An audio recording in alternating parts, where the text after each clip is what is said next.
My kitty boots, I got the juice, I got the juice. Chatham's on. What's going on, everybody? Welcome to video number 2.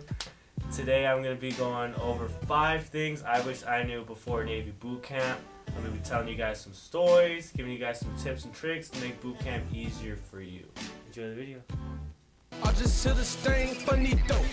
So, first tip of the day. One thing I did not know before Navy Bootcamp was that you can actually get sent back. In bootcamp, they're going to call it ASMOing. They even made a little jingle for it. You don't want to get ASMO'd. ASMO. But basically, if you fail your test, if you fail any of your physical readiness tests, you'll get pushed back a week or two, and being pushed back a week or two during boot camp really sucks. Hey, is it CO's top 6? Alright, so one of the biggest things that people get sent back for in boot camp is breaking CO's top 6. It's just 6 rules that you have to follow. They're pretty simple, pretty common sense, but a lot of people tend to break them. You can remember them by the saying, successful recruits follow really high standards. I'll throw the CO's top 6 right there so you guys know what it is. I remember I almost got sent back because one of CO's top 6 is no recruit to recruit contact, and that means you're not allowed to give anybody handshakes, no high fives. You're not even allowed to sit on another recruit's rack. You can be in week 7, week 6 and fuck up really bad, and they can send you all the way back to P-Days, which will be your very first week of boot camp. So try not to screw up. Make sure you study for your tests and make sure you're ready for your PRT when you take it. I remember in my division we had about 20 people get ASMO'd because they couldn't run their 1.5 miles in 11.5 minutes.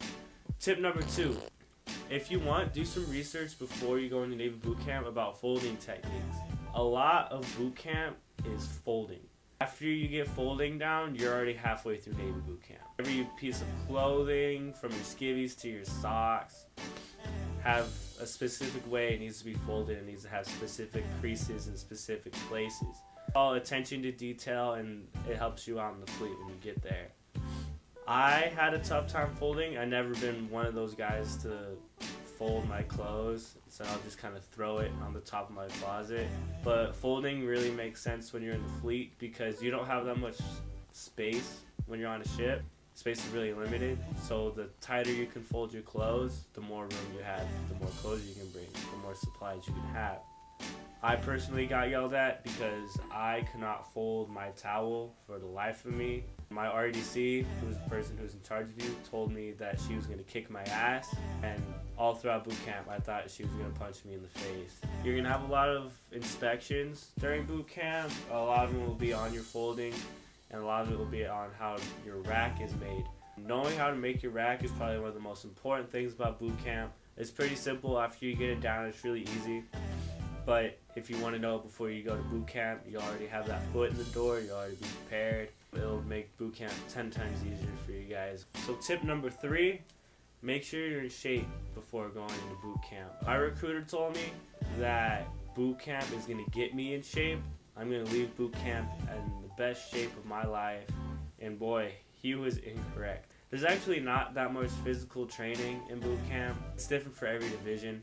You actually don't run that much, and I was expecting to go to boot camp and lose 20-30 pounds, but I only lost 5 pounds. As I mentioned before, a lot of people got asthma because of their PRT. So if you go into boot camp physically shaped, you're already almost there. The requirements for I've been just a step veteran since I was 4.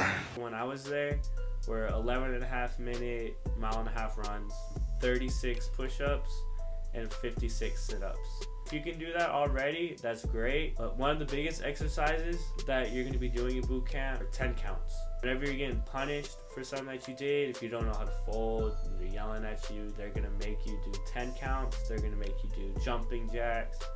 Relatively easy exercises, but 10 counts are definitely the hardest and the most straining. So I'm going to show you guys how to do those so you guys are prepared for what's about to come. That shit sucked. I had to do a lot of those.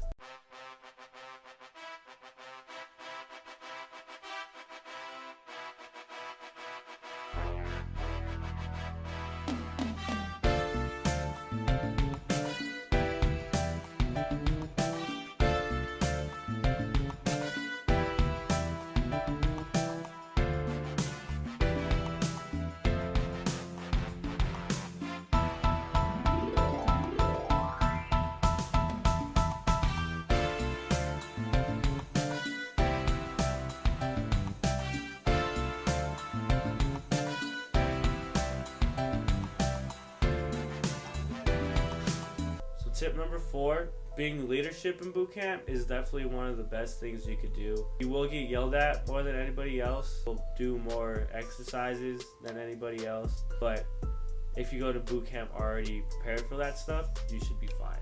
Being an RPOC or an AROC, it's definitely worth it in the end because it's a pay grade promotion at the end of boot camp. So if you're an E1 or an E2, you'll leave boot camp as a pay grade above than you were before. Pay between E1 and E2 is pretty significant. So if you're E1, I would definitely suggest going in and getting a leadership position.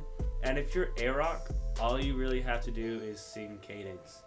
And that's pretty simple stuff. Also, the RPOC gets to carry this really cool cutlass whenever you guys march. It's a really nice sword and you get to swing it around and stuff and look all cool holding it.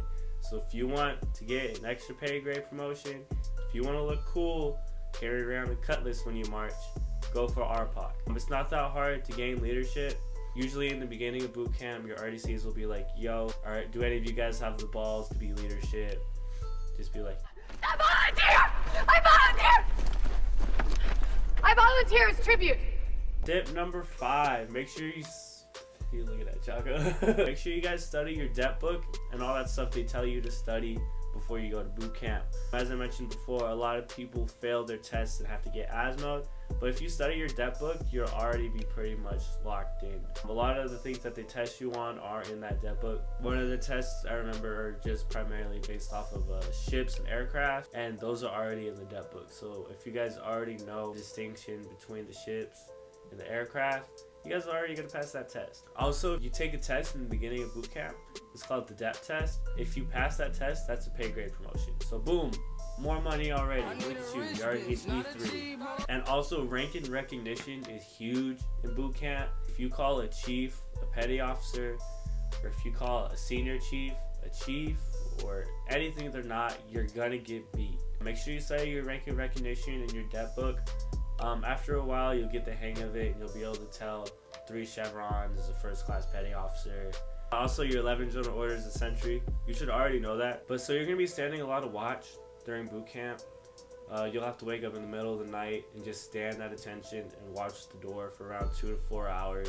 Making sure that everybody who comes in is military, and a lot of the times an RDC will come in and they'll ask you a question. And most of the time, it'll either be chain of command, be your 11 general orders. And if you don't know that, they're going to beat you for it.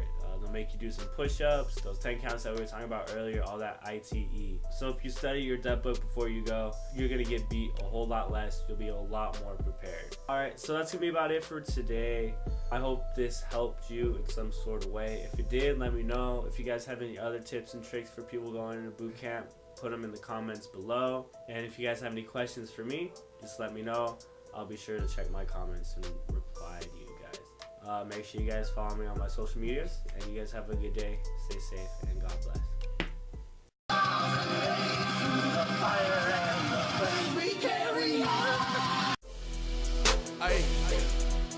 Gang, gang.